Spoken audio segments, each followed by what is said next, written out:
Every year, there are over 55,000 Eagle projects completed, but one Boy Scout project is grabbing national attention. 11 News reporter Adam Gibby spoke to the scout who is from Utah. Adam, his project is having an impact all across the United States. It is. A typical Eagle project may consist of fixing a trail, building a bridge, or cleaning a park. But Zach Nilsson's project will help educate thousands of children across the nation. For 320 million Americans, this is what a toy sounds and looks like. But for the remaining 5 million Americans, they experience something more like this. Or like this.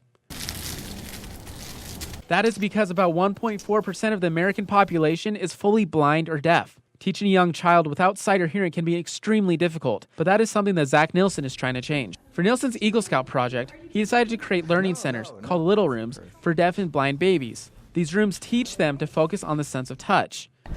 We have a niece, so one of Zach's cousins. She has a hearing loss, and so it was also kind of hit home that he could help out someone that's already helped out our family.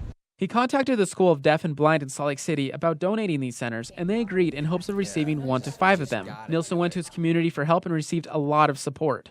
My initial was to make 10, 5, 10, but then I'm like, why won't we make more? Because we got more funds than we needed. With the extra funding, Nilsson decided to give the project his best effort, even if it took an extra 100 hours. Take a moment and think about what I can do to benefit my city. In total, Nilsson ended up with enough supplies to build 25 centers, as well as donate an additional $200 to the school. On Friday, the centers were given to the school, and children were able to use them immediately. We just bring it out to the home. They'll use it for a while until the baby outgrows it. We'll get it back, and it'll go to somebody else.